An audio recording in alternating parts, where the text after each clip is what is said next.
Yo, what's happening, everyone? Welcome into a brand new episode of Snaps here on The Volume, youtube.com/The Volume. Hope you're all having a wonderful day. I just realized I haven't turned my studio lights on, so I'll do that here in a minute. I'm one of your hosts, T-Bob Hebert, joined as always by QB1, or should we call him QB43?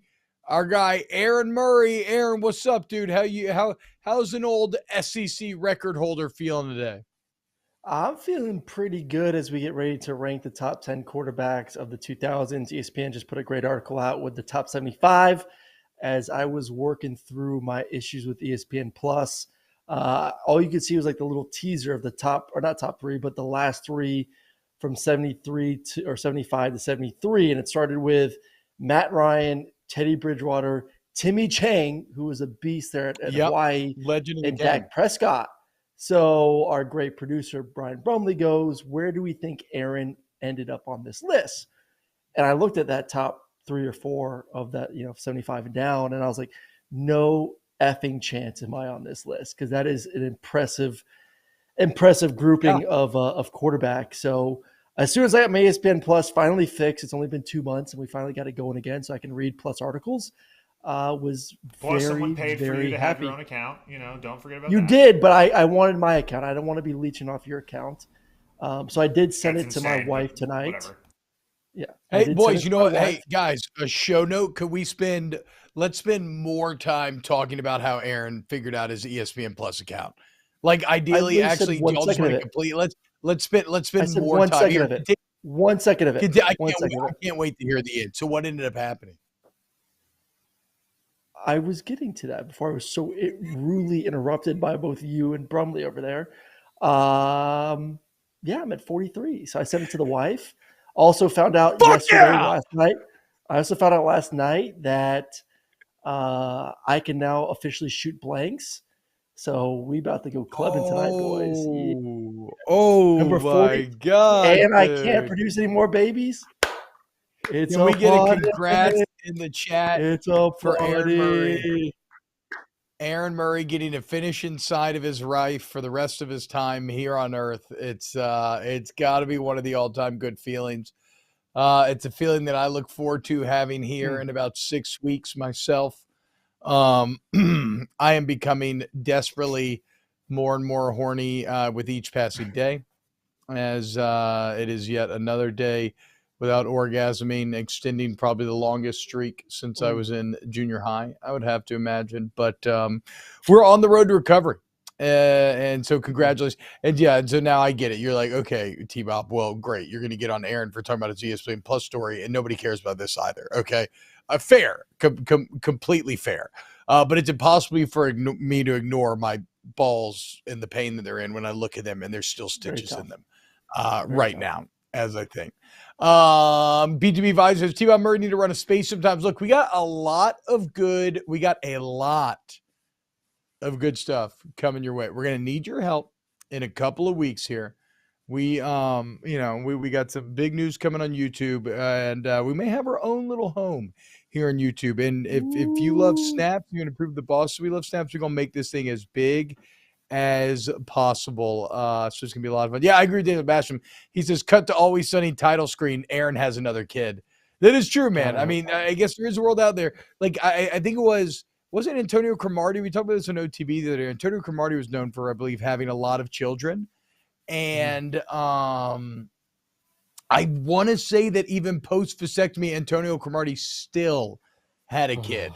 So he was like trapped in California because he had so many kids that he couldn't leave the state, I believe. Yeah, it was something like that. Yeah. Yeah, no, don't worry. I think I'm going to be sending in samples at least once a year just to make sure. I mean, is that how it works? Or like, I bet you he sent in a sample and was told that he was good to go, but they were just he's just a little too potent. There were still some strong little girls left somewhere in there. I don't know. I don't think that he was as dedicated to not getting someone pregnant if he got that many women pregnant. So I don't think he was in the I'm sending in samples at least once a year kind of mentality. I think it was like a one-time thing. And yeah. What are you going to do? I mean, what are you going to, you're going to send in yearly samples? You're going to get a vasectomy again? Like they can't cut out more, can they? They can't cut off what any do more. they? Like I They have think to be able to. If right, there has to be something where I if you can somehow I start don't know. producing again in 5 years, that they can go in and kind of patch you back up, clean it up a little bit. I don't We know. are shooting a lot of blind darts here. Okay, not Um, blanks like we're both about to be, but a lot of blind darts. As I think you just asked, like, sure, like I don't know if your body just naturally starts producing fertile cum again after 5 years. I I don't have no know. idea. So you know what? Let's leave that to the experts. Chat. If we got any Yes. doctors in here, I highly doubt that we do. But if we have any, maybe you could offer some of your expertise there. Um. But look, thank you to everybody hanging out with us today. Shout out my guy John O'Barnes, who's in the chat, one of the great kind of local Saints content creators. Also, not to brag, but reports out of Saints OTAs. Derek Carr went 6 of 6 today, boys. Okay, so Wow. big. I mean, hey, Woo! exciting Watch out. times down here in South Louisiana. Speaking of exciting times, Aaron, congrats to you being above both Aaron Rodgers and Patrick Mahomes on the top 75 quarterbacks of the 2000s list. They're at number 43. It really is well deserved. It is fantastic. But what this spawned is, instead of us arguing about what's wrong with the list, where to go different, instead, we have made our own personal top 10s, and we're going to go head to head. And then, chat, you can decide whose top 10 is more correct here. And then I got a couple stories. We have time at the end here. We got a bit of a hard cutoff today. I got some other stories we can maybe get to that I found to be vaguely interesting from the internet, if you will. So yeah, shout out, hit the like button, like and subscribe wherever you listen to podcasts. Aaron, I say we go 10-1 here. Yep. And I think I actually have put together objectively the best and most perfectly correct top 10. I certainly think that once I hit you with the irrefutable force of my logic, that you'll see that I am correct. However, I doubt that we actually have the same top 10. And you asked me before the show if I would cede any arguments to you, given that you play quarterback. And the answer is a resounding no. It's a resounding no, because the fact that you play quarterback is actually your biggest weakness in this discussion. You're too close to the case. If I was the police chief, I would have to take you off because you knew the victim too well. Like, you don't actually know. How about that? You can't evaluate quarterback play because you played it. So how can you be trusted, right? Yeah. You're going to be overly friendly to the mistakes. Exactly. So no, I will not be ceding to you, but I will let you start. Aaron, who's your number 10 quarterback on the top 10 quarterbacks of the 2000s? Well, I want to give some context first in case anyone else is having any issues with their ESPN Plus. So, number 1, Baker Mayfield is ESPN's. 1, Baker Mayfield. 2, Cam Newton. 3, Vince Young. 4, Tim Tebow. 5, Joe Burrow. 6, Deshaun Watson. 7, Kyler Murray. 8, Lamar Jackson. 9, Marcus Mariota. And 10, Robert Griffin III. So, that was ESPN and their top 10. With you, as I went through my top 10, I was like, man, whoever did this thing sucked, which I'm probably going to say the same thing about T-Bob's top 10 as well. All right, my number 10 in this list goes to the man out of Texas, one of my favorite quarterbacks growing up, one of the guys that got me to fall in love with Texas football, and one of the most winningest quarterbacks of all time, a guy that was an injury away from maybe winning a national championship, and that is Colt McCoy. That's number 10 for me. Colt McCoy is fine, but there's only one quarterback that doesn't have a national championship on my list, and it ain't Colt McCoy. And look, here's the deal. I understand wins are maybe not the best metric when it comes to football in general, especially the NFL. But in college, as we will see on this list, you can power your way to a championship. And so I'm not the biggest fan of ring culture, right? Like I've talked about it plenty on this show, but it is kind of the guideline under which we operate. And I feel like this list, when it gets into its top 10, it starts to skew so heavily into, okay, who just had the most gaudy numbers? But then you see, okay, everybody had gaudy numbers. And the problem is then you're negating guys who played in different eras. Like, there is no doubt number 10 on this list should be Eric Crouch, former Nebraska. How many other people on this top 75 list, Eric? How many other quarterbacks? How many other fucking – it's your corn hub kernel of the day, okay? How many other quarterbacks on this list won the Heisman the same year they won the national championship, Aaron? Wow. Name him. How many other ones? I think Matt Leinart did. I want to say Jameis Winston did. Tim Tebow did not, and Joe Burrow did. I mean, what are we talking about, dude? You're going to tell me that Eric Crouch, it's the 2000s. What?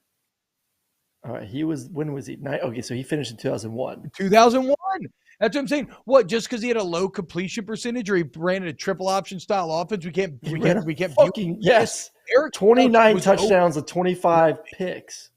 See, this is that bullshit, though. It's different eras. Yeah. It's a different style of football. It doesn't matter. You can keep Marcus Mariota. I'll take Eric Crouch. You keep Marcus Mariota. You keep Colt McCoy.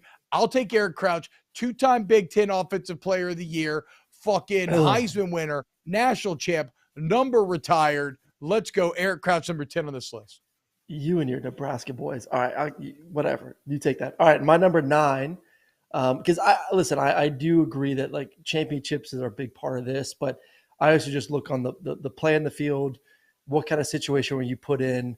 Were you on a team that had a legitimate chance of winning a championship or not? And kind of take that into consideration. Like, did you elevate your team to an extremely high level? And I think the guy next on my list is someone who I thought obviously had an incredible year winning a Heisman Trophy, did at a place that traditionally had not won and won consistently. And that's Robert Griffin III there at Baylor. That Heisman season, which he had, let's go back to stats overall, 67% completion overall, 78 touchdowns for his career, 33 total rushing touchdowns. He was electric. That single season was one of the best single seasons I've ever seen. So much so that I actually remember that offseason saying that RG3 should go ahead of Andrew Luck because of his attributes in the NFL draft. I was sipping the RG3 Kool-Aid a lot, and then obviously went on to be Offensive Rookie of the Year his first year there in Washington. So that's my number 9. Loved his season there at Baylor. Like I said, elevated a program that traditionally had not won. No, another wrong choice. I guess I shouldn't be surprised at this point. Look, RG3 is great, but as we'll see, when you're talking singular seasons versus careers, it's a bit of a delicate dance in this ranking. But unfortunately, there are better singular seasons, and there are better careers. And that's where I arrive at my number 9. The one guy that I allowed into the club without a national championship, okay? And that is Blue Mountain State's finest, Kellen Moore. Come on down, 9th best quarterback of the 2000s. How does a 50-3 record as a starter sound? Oh, but T-Bob, he didn't win a natty. He was never gifted the opportunity, okay? What'd he do when he went against Power 5 opponents? 6-0 against the Power 5. And he has the gaudy numbers. He has everything else, but that 50-3 record as a starter, like the whole reason we still think of Boise State as being good is because of Kellen Moore. You're number 9 quarterback of the 2000s. Easy. Okay, Aaron. I like him. I do like him. I can't talk crap because I was 0-1 versus Kellen Moore during my time. Hell of a quarterback, undersized. Wait, so you were one of the 6 Power 5 teams then? Okay. Yes, we were. We were one of the 6. Just not enough. 6 is to me not enough. They're a good team, man. They were loaded with talent. They had way too many white guys to beat you, dude. I don't know. That's kind of a bad look on y'all's part. He was good. It wasn't a good look. I'm not going to sit here and lie to you. It was not a good look. All right, my number 8. See, I'm opposite with you. I kind of feel like I'm 6, so we can really get to the top 5 here. Okay. All right. Relax. My number 8 is Deshaun Watson. Getting that natty for Dabo and getting that program to now where it is when it comes to quarterback wise. Great quarterback. Just needs to calm down the massages, but he's a stud. Stud was an interesting choice of words at the end of that. But look, we are doing football only. And I have Deshaun Watson on my list, but you have him too low. Deshaun Watson needs to be higher. I do have a Clemson quarterback at 8, though, and I got Trevor Lawrence. Because, again, what you're going to see in this list is not only do I like stats, but I like wins, okay? I like success. And although he wasn't the first to like Watson was, Trevor Lawrence lost 2 games in 3 years of being a college ACC, quarterback. scary. He Scary lost ACC. 2 Just games, like the group of and they 5 were, is so scary. he won national championship over Alabama. So get out of here. Wow. What were you're essentially, Aaron, the Georgia Bulldogs are playing an ACC schedule this year, so I don't want to fucking hear it. Okay. Like you're doing the exact same thing that you complain that you're doing the exact same thing that Clemson complains about every year. Trevor Lawrence, only 2 losses, including one to that incredible, unbeatable LSU team. Like, are you kidding me? He won Natty. Yeah. Trevor Lawrence easily number 8. Okay, I'll go right ahead with my number 7, Matt Leinart. Yet again, okay, taking over for Carson Palmer. Should have been impossible to do. What did Leinart do? 2 natties, almost a third, won the first 27 games as a starter, won a Heisman, and then put up better stats the next year in which his teammate won the Heisman. The fact that Matt Leinart wasn't top 10 on this list is unreal to me. He's incredibly good looking, which you always love to see out of a California quarterback. I vaguely remember some story of him in a hot tub. Maybe it was Mark Sanchez. I don't know. The point is, it should have been impossible to replace Heisman winner Carson Palmer as easily as they did, and Matt Leinart was right there at number 7. All right, my number 7 goes to Johnny Football, Johnny Manziel. I can't get over that game versus Alabama, knocking out Alabama, that Heisman season. He's a stud. He is.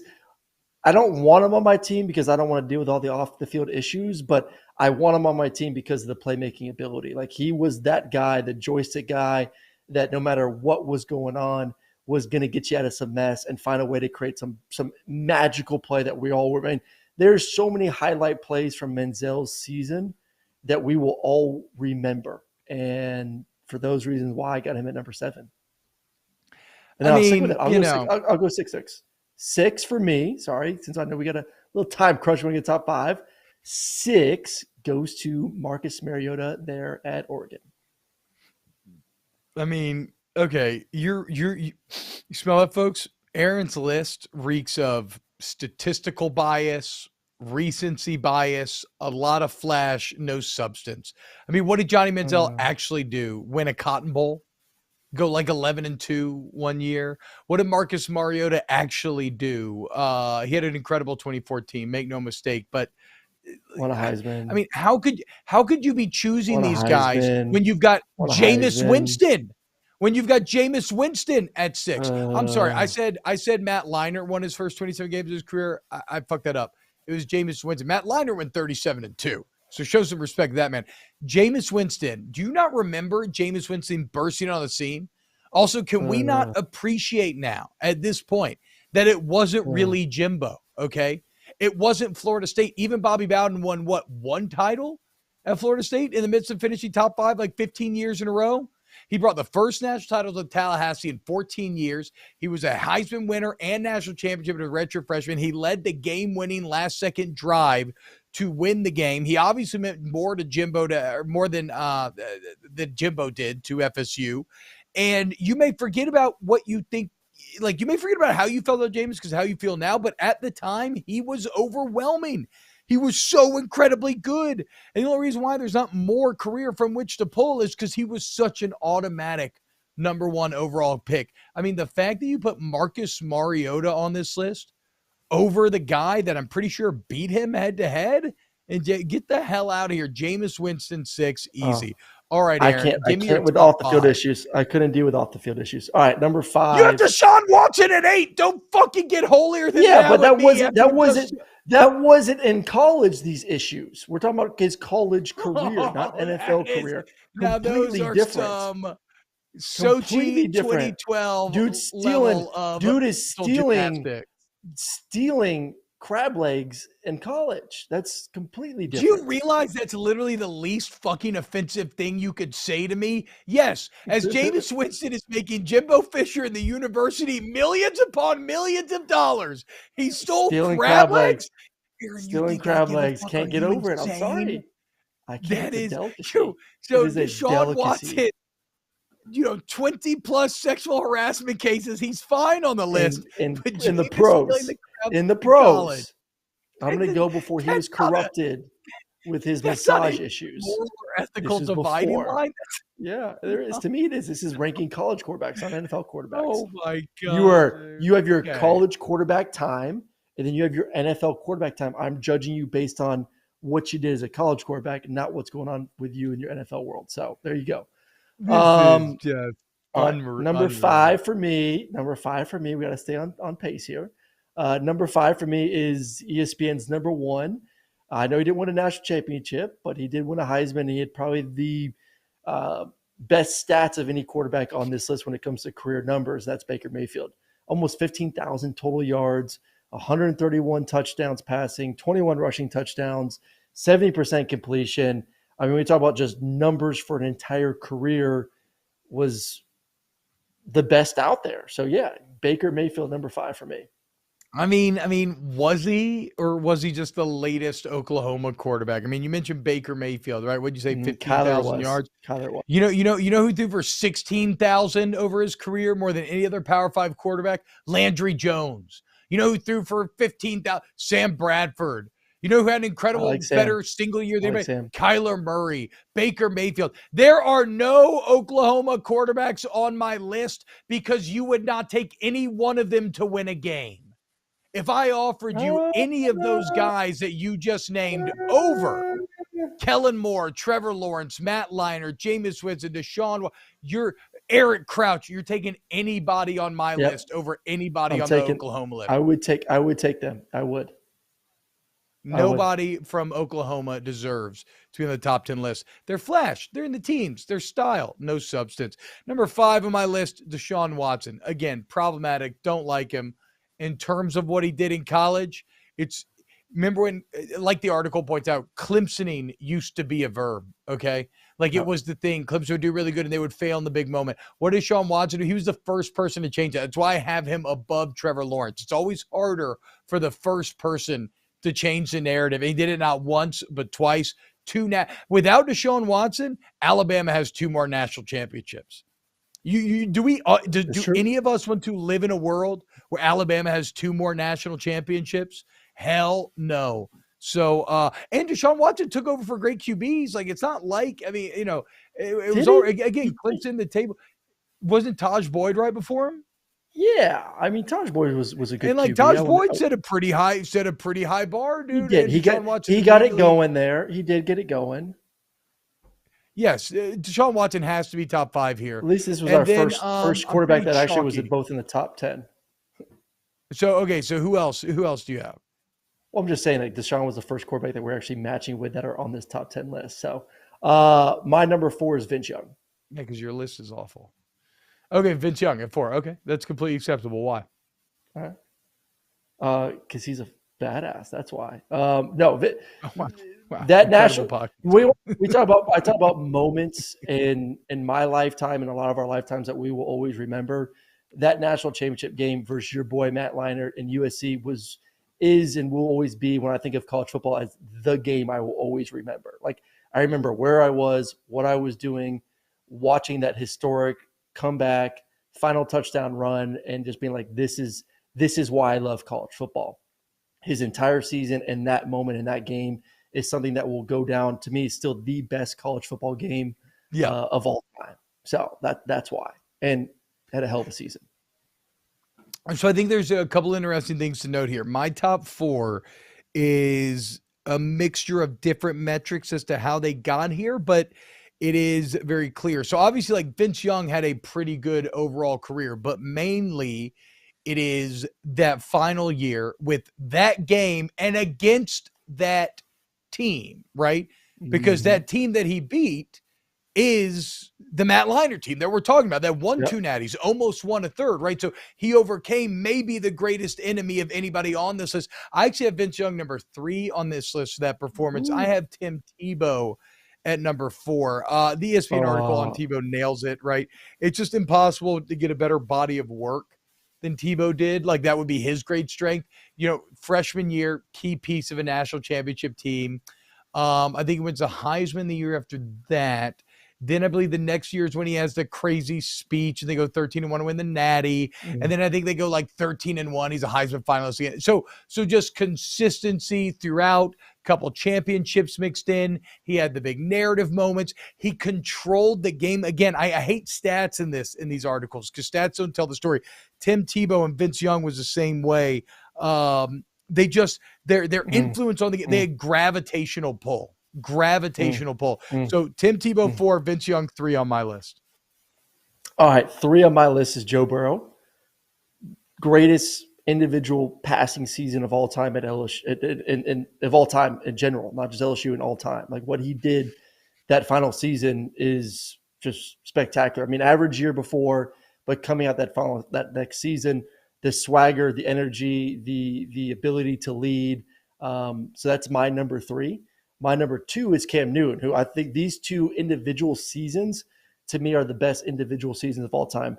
Joe Burrow from a passing standpoint, just watching him and go through his reads and everything he did. Yeah. And then Cam Newton from an overall, I'm just the best player in the football field standpoint. You and I both saw him live and played against him live. There was nothing that Cam could not do. And plus did not have any of the surrounding support around him at all that season that they won it all. So 3 Joe, 2 Cam. Okay, so God, you're just so bad. I mean, don't overthink it, dumbass. Joe Burrow should be number 1 on this list, and Cam Newton's too. And I'm with you. Cam Newton's the best football player I've ever seen live. And the reason why Cam Newton is so high on this list is because he had no help, right? It's kind of the opposite of Burrow. Like that's what people use against Burrow in this case, not putting him number 1 is because he had such a good team. I will explain in a little bit why that is so incredibly flawed. But again, if we wanted to play the theoretical game of who would you take head to head on this list, the only person you're possibly taking to win a game over Joe Burrow is Cam Newton. Everybody else, I'll take Joe Burrow against. Who are you taking over Joe Burrow on this list? Who's if I'm starting a team right now and I get to pick which quarterback I want to be the quarterback of my college football team, I'm taking Tim Tebow for everything that he is. For toughness, leadership, ability to dominate a game, the speeches, Tebow is the definition of a quarterback. He is willing his team to victory over and over and over again. He threw fine in college. In college, he was not terrible. NFL was a little bit different. NFL was a little bit different. College, he wasn't a bad passer by any means. And yes, the system helped him, but here's my problem. He fit into the system perfectly. The RPO zone read system with Urban Meyer and Dan Mullen was absolutely perfect for what Tebow was and was capable of doing. But I mean, look, I know you want to talk about stats, but his stats were great as a passer: 66% completion, 88 touchdowns, 16 interceptions. It's pretty damn good as a thrower. Then you throw in all the other things on top of that. Brum's joke was funny. Oh, yeah. But if your argument is Tim Tebow's intangibles win it, I think Joe Burrow has those intangibles times 2. I don't think I've ever seen a leader on the football field, and look at what he's gone on doing. So here's the deal. I got Cam Newton at 2. Okay, again, he's the only one that I would even give a fighting chance head-to-head against Joe Burrow in a single game sample size here. But here's the deal. You ever heard of Paul Morphy? Aaron, the greatest chess player of all time, in my opinion, born in New Orleans, lived during the 1860s. Obviously, if Paul Morphy were to play experts today, he'd get his ass kicked because these grandmasters now have computers, all these things to rely on. How do we judge people from different eras? How did you perform relative to your peers? Okay. And the bottom line is there is nobody on this list that had the outlier year like Joe Burrow did. Well over 4,000 yards, 60 touchdowns through the air, 6 picks. Are you kidding me? Ran for 5 more touchdowns, 15-0, perfect season. Okay, you know what? Look, give Vince Young credit. He overcame those USC teams. You know what Joe Burrow overcame? Yeah. That incredible 2019 Alabama team with Tua Tagovailoa and all those other pros all over the field. That Clemson team with Trevor Lawrence, which just once again just slept walk their way to a national championship game, was actually winning by 10. They ran into that Georgia team. That was so good. They fucking smashed everyone. It wasn't even He's a great season. And so I get that he had more help than Cam Newton did, but that ain't his fault. And they still outperformed everybody by such a wide gap. It is easily, Joe Burrow is easily, and it's not even close, the best quarterback of the 2000s. Number 3. There it is. Number 3. Number three. Number three. Number Hey, three. Tim Tebow.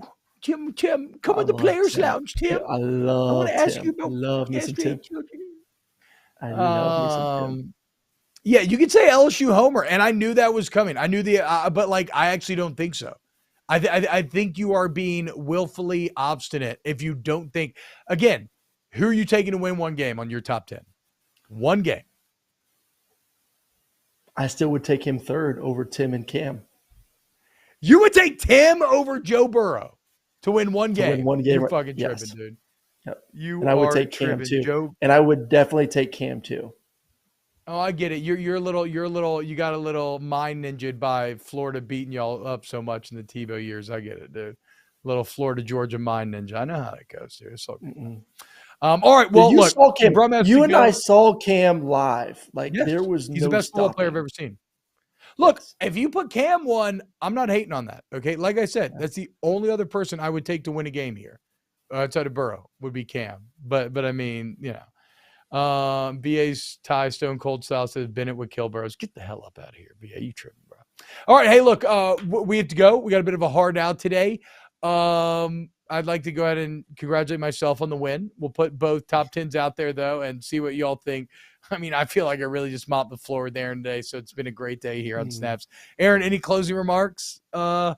How could someone who played quarterback know quarterback so little? How can you be number 43 on this list and yet no quarterback plays so little? It's quite embarrassing. I don't know what the hell happened to me today. I know, dude. I know. So silly. Yeah, I'm gonna go give myself a Gatorade bath. No cages farm. We don't need to remember 2018 Joe Burrow. Sometimes you do shit that is so like we don't talk about Vince Young at the beginning of his career. He was considered a bust, but how'd he finish? Okay, that's all that matters, baby. Huge thank you to Ryan Brumley, Paul Farrington, Pat Gunner, Adam Gracia, Danny Cardenas. We love you. We thank you so much. Huge thank you to everybody who hangs out with us every single day here in the chat. If you listen on pods, please share with your friends if you enjoyed. Again, big news coming in a couple weeks, guys. We want everybody to be on board. We're pushing strong for some more snaps. So we'll see you tomorrow for a brand new episode of Snaps.